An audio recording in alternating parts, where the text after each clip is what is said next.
नमस्ते, मैं हूं संजय दीक्षित और आप देख रहे हैं दी जयपुर डायलॉग्स। सबसे पहले सब्सक्राइब कर ही दें चैनल को और इस पर लाइक का बटन भी दबा दें और साथ में वीडियो को शेयर भी कर दें। साथ में यूपीआई, जीपे, पेटीएम के माध्यम से आप हमें सहयोग भी अवश्य करें। आज मेवात में यात्रा निकलनी थी, जलाभिषेक यात्रा। जी हाँ, ये वही यात्रा थी जिस पर 31 जुलाई को समुदाय विशेष ने एक राय होकर हमले किए थे और जिन हमलों के कारण पूरा का पूरा माहौल विषाक्त हो गया था और उसके कारण आप जानते हैं कि बहुत सारे समुदाय विशेष के लोगों की गिरफ्तारी भी हुई है और केस भी दर्ज हुए हैं और साथ में बुलडोज़र भी चले हैं।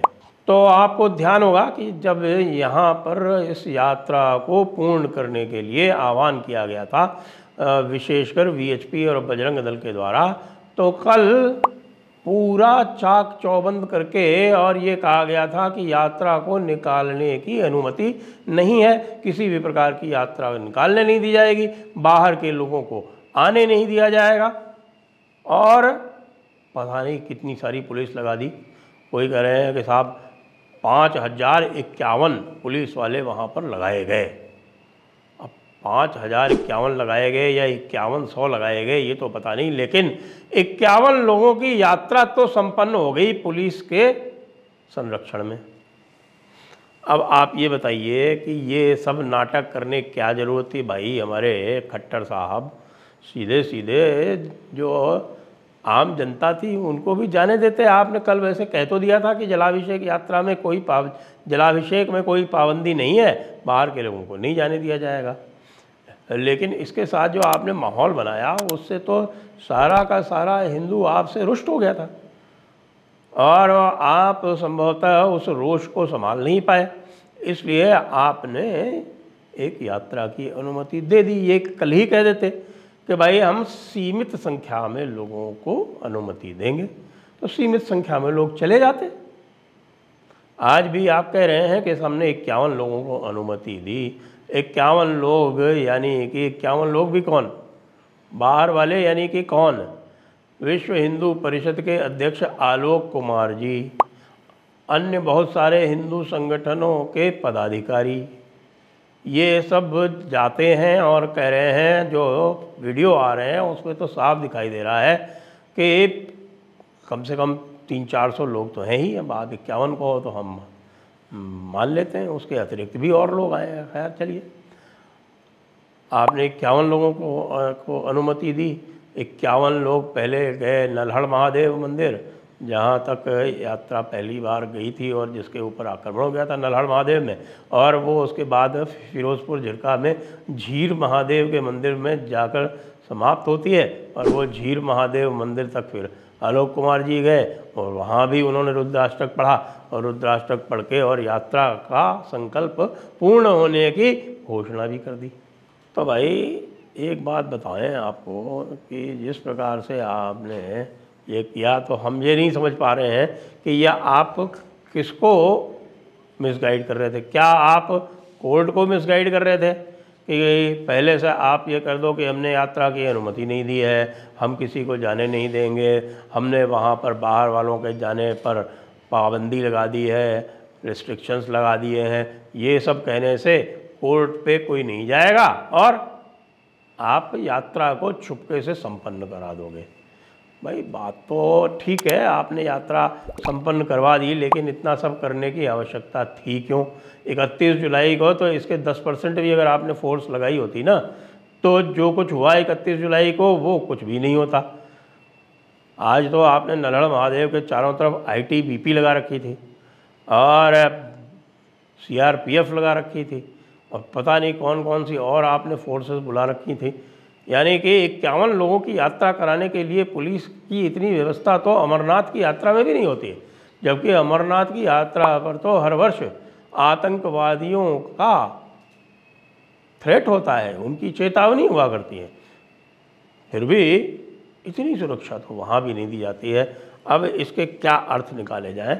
इसका अर्थ एक तो ये निकाला जाए कि जब लॉ एंड ऑर्डर की बात होती है तो अंग्रेज़ ये कहते थे कि भाई जब लॉ एंड ऑर्डर की बात हो तो हमारी ब्रिटिश सरकार के लिए ऑर्डर जो है, ऑर्डर मेंटेन करना वह अत्यंत आवश्यक है, और बाकी ये जो गुलाम लोग हैं इनके लिए लॉ का पालन कराना कोई आवश्यक बात नहीं है। लॉ जाए भाड़ में, हमें तो ऑर्डर मेंटेन करना है। इसलिए जितने लोगों की स्वतंत्रता का हनन कर सकता है उतना करो। अब मैं आपको एक धर्म वाली बात बता देता हूँ।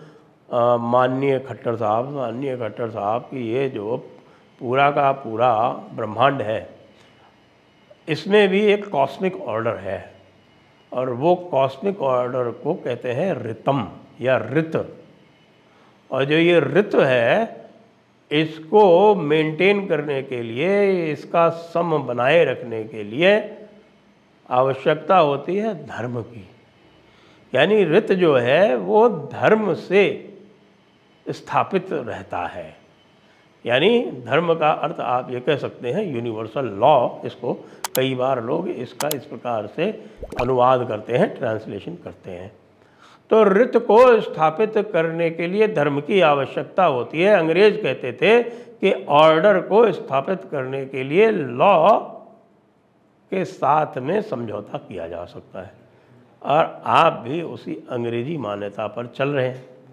यदि आपने ये कहा होता कि हम जो है वो ऋत को या जो व्यवस्था है उसको स्थापित करने के लिए हम कानून का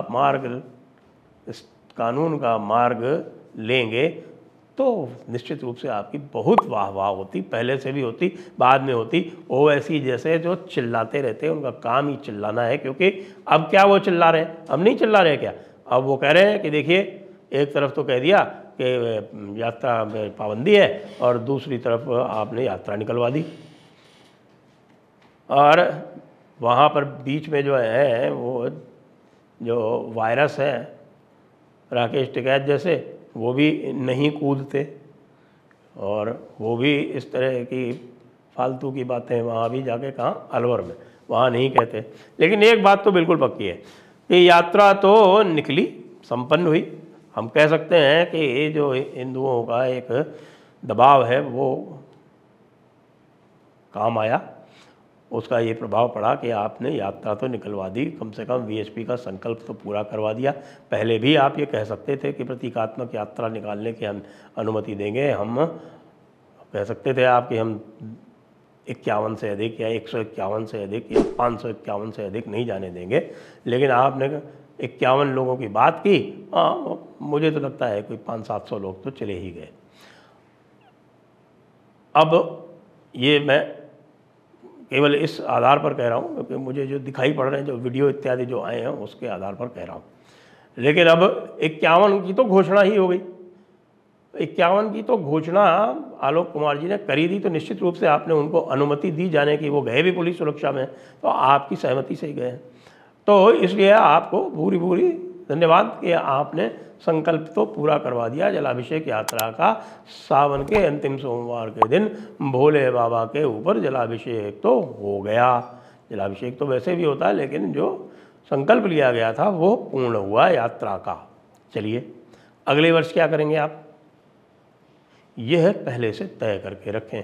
मुझे ज्ञात है कि इस वर्ष आपके ऊपर ये भी दबाव था कि भाई देखिए 10 सितंबर को बड़ा आयोजन होने वाला है, यानी G20 की मीटिंग होने वाली है दिल्ली में, और G20 के मद्देनज़र इसको दृष्टिगत रखते हुए केंद्र सरकार किसी भी प्रकार का बवाल नहीं चाहती है, और हमारे जो इस्लामी हैं वो इसी का लाभ उठाते हैं।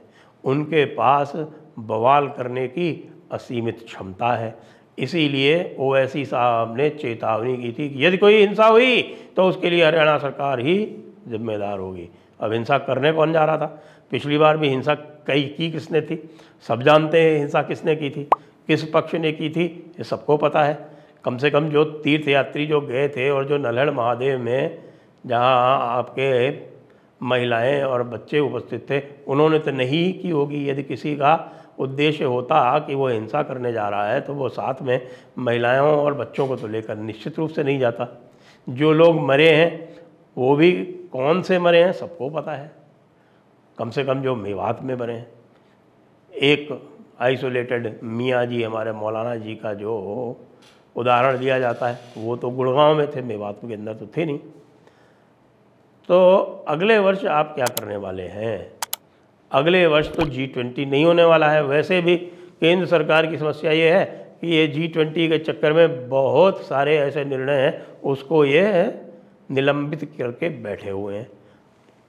अब 10 को जब ये निपट जाएगा तो हम देखते हैं कि केंद्र सरकार अपने जो बहुत सारे जो निर्णय हैं जिनको रोके बैठी हुई है उसके ऊपर आगे कुछ करती है या नहीं करती है, क्योंकि अंततः चुनाव तो आ ही रहा है ना। और चुनाव से पहले आपको हिंदुत्ववादियों को भी संतुष्ट तो करना ही पड़ेगा। हिंदुत्ववादी भी तो भाई और कुछ अधिक नहीं हो तो आपके जो 37% जो वोट आए थे उसमें से 2-4% तो होंगे ना, और 2-4% जो है वो पूरा खराबा कर सकते हैं। इसलिए उनको भी आपको लाइन पर तो लेना ही है, ले लीजिए। चलिए आपको 10 दिन का समय, 15 दिन का समय और दे देते हैं, 15 सितंबर तक का समय और दिया, लेकिन 15 सितंबर के बाद तो कम से कम खुल के सामने आ जाइए। खट्टर जी, आपको ये मेवात वाले एक भी वोट देने वाले तो है नहीं, तो कांग्रेसियों का धड़ा मजबूत करने का कोई आपको कोई लाभ होने वाला नहीं है।